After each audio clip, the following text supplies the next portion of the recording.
Hey everybody, welcome back to Tim Travels. It's Terry, your host.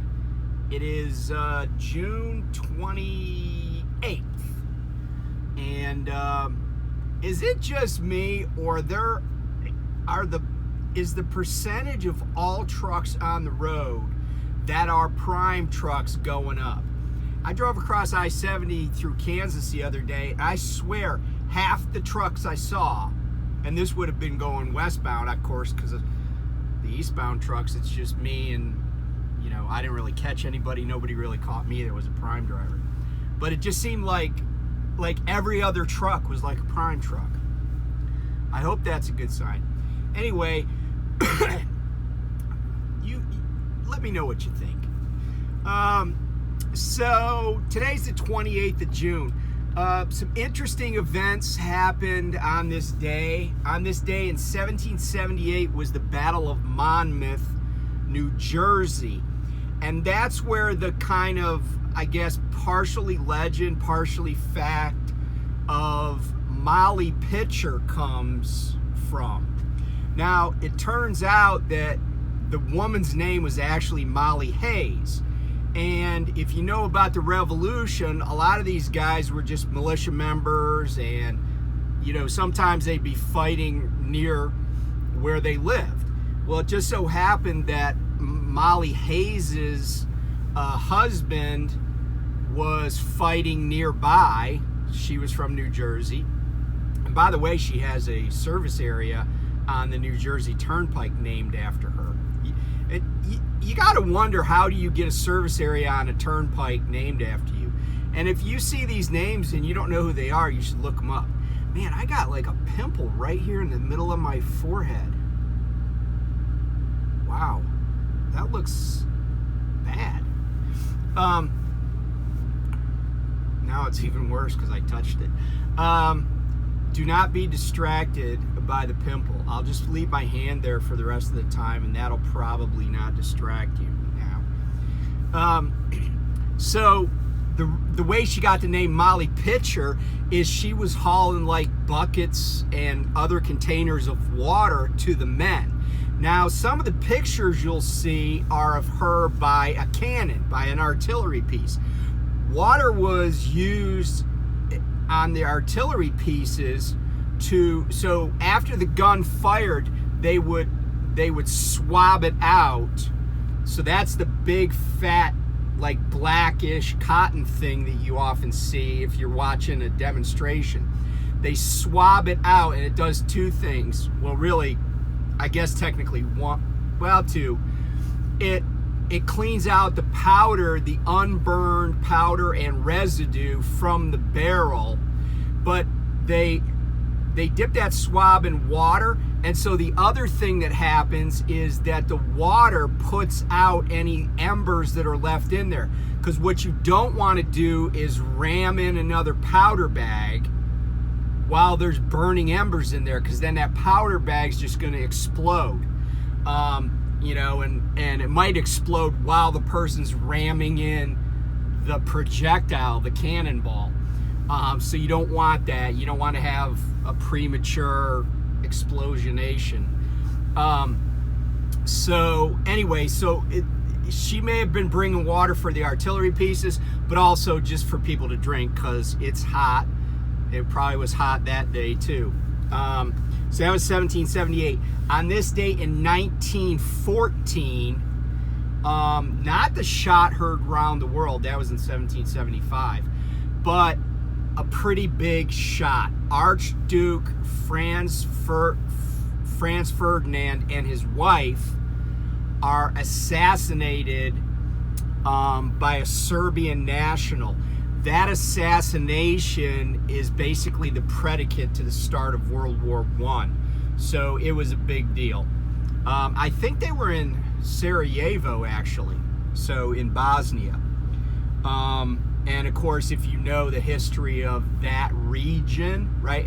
And at the time, Bosnia was part of the Austro-Hungarian Empire, and Archduke Ferdinand was an Austro-Hungarian royal. So anyway, He was the Archduke. So that happened on this day. There's some, you know, Elon Musk was born on today. Also, you know who was born on today? Another robber. No, John Dillinger was born today. And I apologize, I don't know the year, but he was born in Indianapolis. Of course, he died in Chicago, outside of, I think that was on, well, it was outside a movie theater. The FBI chased him down and killed him. But I want to say that was on, I'd have to look up the street. It's slipping my mind. Oh, maybe it was North LaSalle? I'll look it up. Because now I gotta know. Okay, so I had a meeting. I shouldn't call this a meeting. I was at Springfield yesterday. I just pulled in to do my 10, but I was like, all right, I'm gonna go to the gym for a minute, and then I'm gonna eat. Then I'm gonna get a shower. So when I was coming out of the gym, I hear a familiar voice behind me says, "Hey, stranger." I'm like, "Hey, what's up?" And this woman says, "Oh, I got to go check on my truck." But this is somebody that I trained. And so she came back. I went and got a big salad from the salad bar. I was sitting down to eat. She came back and we were just talking. And, you know, I always feel like, I always feel a sense of, I don't know, responsibility, for lack of a better term, for people that I've mentored or trained. I feel that way about, you know, the midshipmen I trained over the years, the recruits that I trained in the Navy, and hell, some of the midshipmen are now, you know, like close to making admiral. I still feel like, you know, I gotta like look out for them or whatever. But so anyway, we sat down, we were talking, and I said, "Hey, how are things going?" And she's in tanker division, by the way. And you know, we're talking about what we're doing this summer and stuff, and then she was sharing with me some stuff that I was just like really concerned about, and I kind of was like, do I try to talk her out of this? Because what she's thinking about doing is, I mean, it could ruin her life. And I always feel like I'm the voice of reason, and people sometimes reach out to me for advice. And, you know, I was like, what do I say about this? Because this is insane. And, you know, and what happened was she was telling me what she was up to this summer, and then she mentioned she was going to see Nickelback. And I'm like, oh my God. And then she mentioned she was taking her daughter. So I was dumbfounded. I didn't even know what to say. I mean, but I was like, you know, it's like you want to scream, but you don't want to like impose on another adult. But I don't know. Maybe I'll see her before that concert. But no, she was going to a bunch of concerts.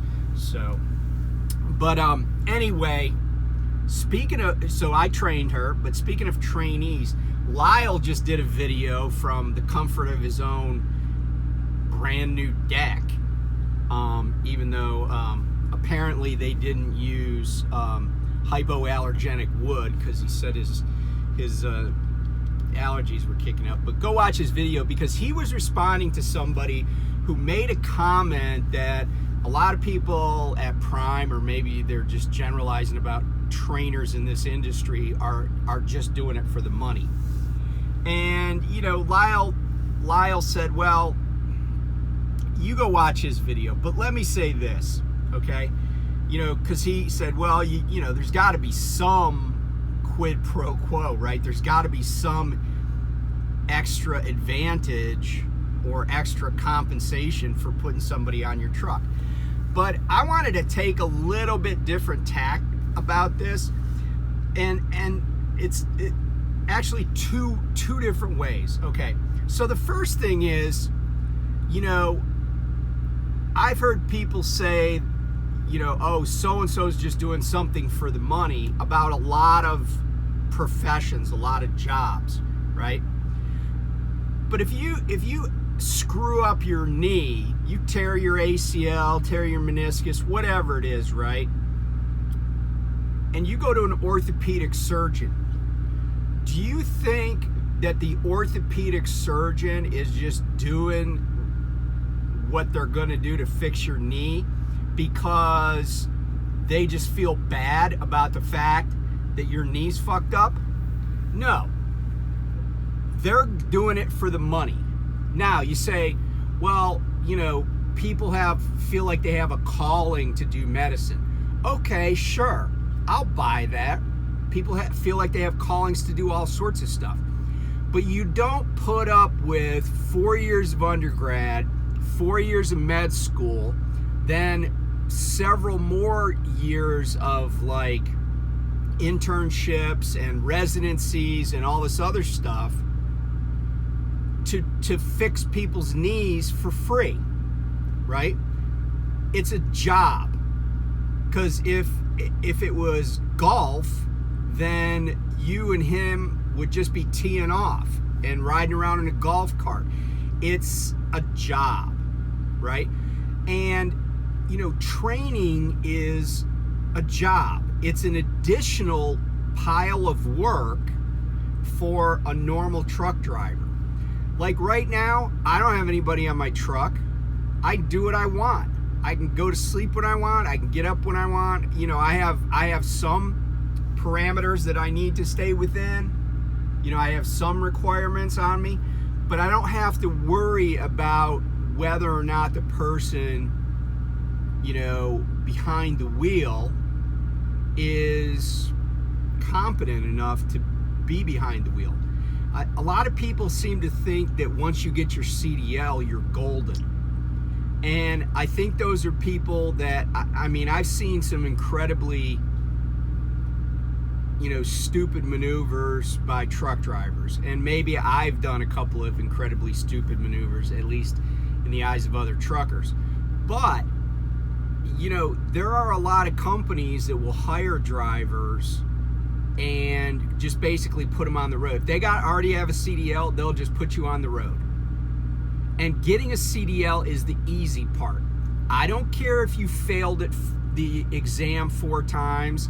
I don't care if you had to take your permit exams 5 times. That's still the easy part.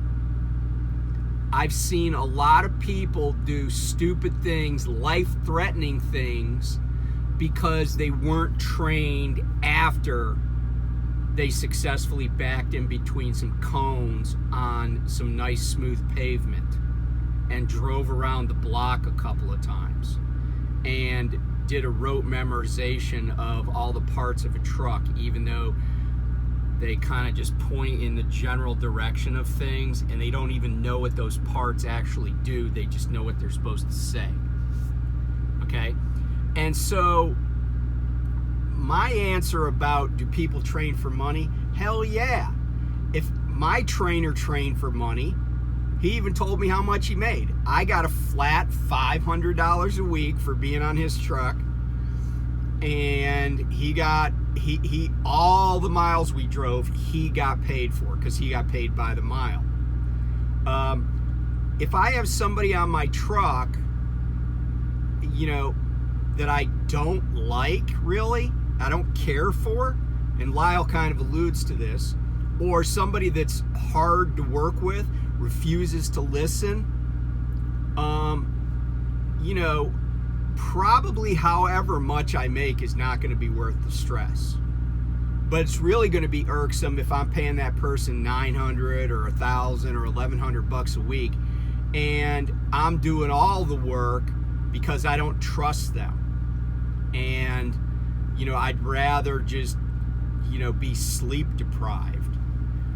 So, you know, yeah, I'd be shocked if any trainer said that they would do, let's say, for example, the company said, hey, we will pay the salary of the trainee, right?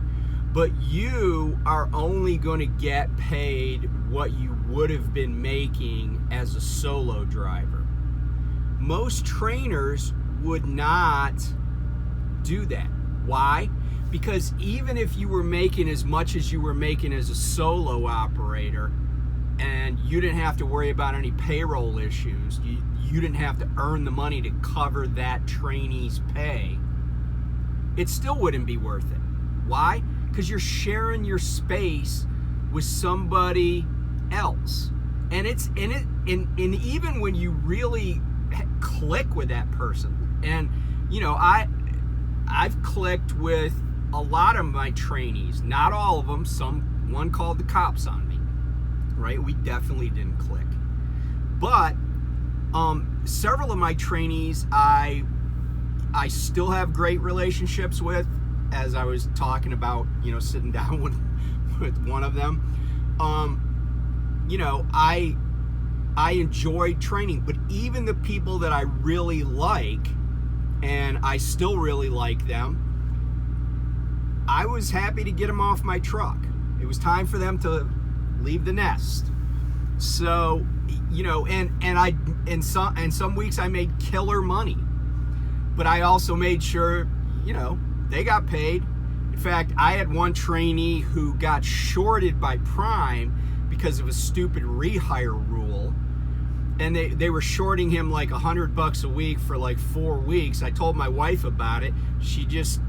I got his address, his home address. We sent him a check for $500.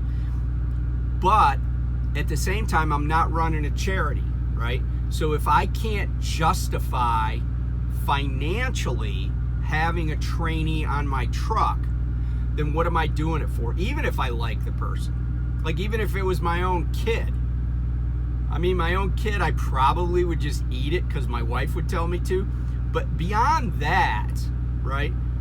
Why would I have a trainee on my truck if, the market is in such a way that I can't really, I'm making the same money that they're making. What's the benefit to me? And especially if I'm making less, given the new system that's out there. And then when you couple that with trainees who are not 110% on board with whatever the trainer wants to do and is trying to do, then it makes no sense. Now, let me just qualify all this by saying I know there are bad trainers out there, and maybe they're, quote, doing it for the money, but guess what? If there was no money or 3 times as much money, they'd probably still be bad trainers, right? The money does not change the quality of the trainer. Professional quality drivers want to do a professional quality job. That's just human nature, right? So, like, I had a trainer, and he was a young guy. He was like mid-20s, right? And he didn't have any time in the military or anything. He just had the mentality of being a professional, and he was, and we still talk. But I'm sure there are trainers out there. Their trucks are filthy. They don't, they're just checking a box, and people have to endure training with them. Now, don't get me wrong, it's still a slog even when everything's perfect, okay? Ask any trainer that's trained somebody that they really enjoyed. It's still kind of a slog.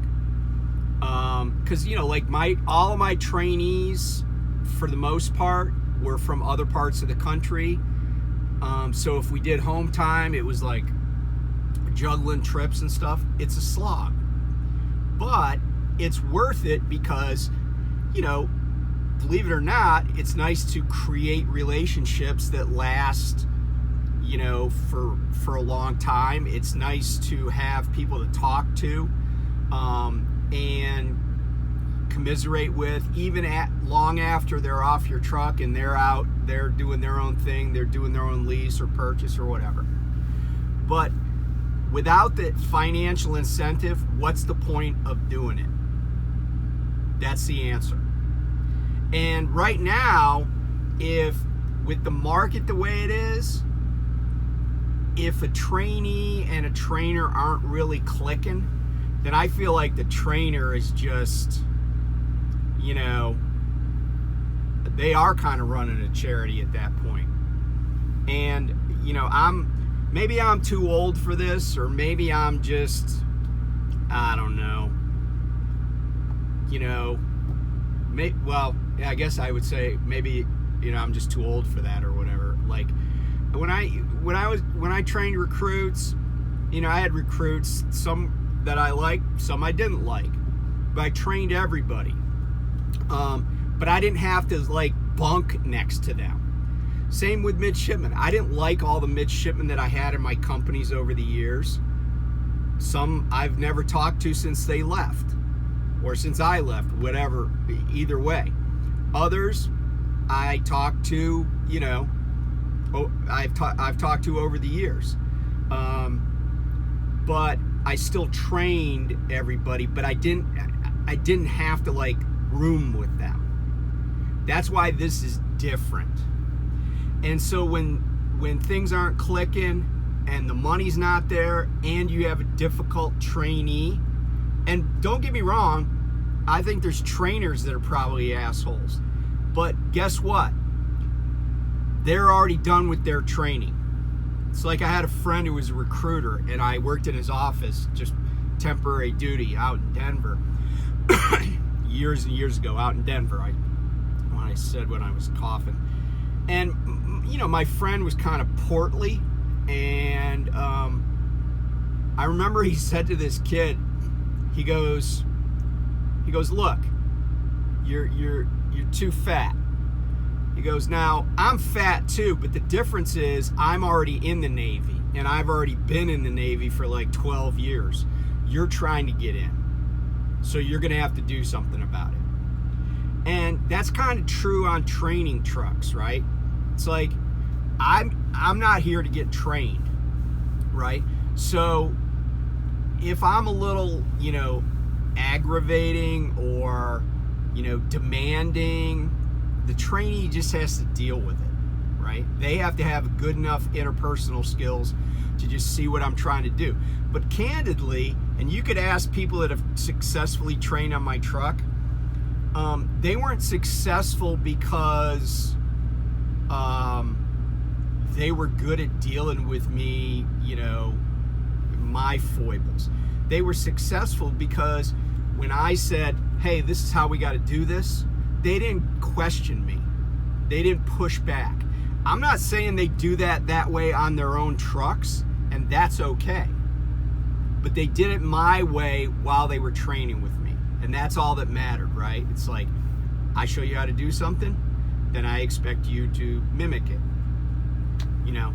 But getting back to the money, you know, if there's not some financial incentive, you know, nobody's going to do it. So if you think that the person who's paying you $900 or $1,100 a week is only doing it for money, ask yourself this: what are you doing it for? Right? Because I assume you wouldn't want to be on somebody's truck just for a joyride. You wouldn't want to have them critiquing everything you do and yelling at you from the parking lot while you're trying to back into a loading dock in Salinas, California at 4 o'clock in the morning, right? It's a high pressure job some days. You're doing it because you're getting paid. And in fact, I would venture a guess that most of the people that come to Prime are at selected Prime, wanted to come to Prime, because Prime's compensation for trainees is substantially better than the rest of the industry. So, if the trainer's doing it for money and you're doing it for money, then we're all in the same boat, aren't we? So, you get what you get, I get what I get, and the company gets what the company gets. That's how the world works. So, anyway, thanks for coming to my TED Talk. Check out, if you haven't already seen Lyle's video though, check it out and you know, then come back and completely rewatch my video. So you can be like, oh yeah, that's what Terry was talking about. Anyway, thanks for tuning in. I'll talk to you guys soon. Bye.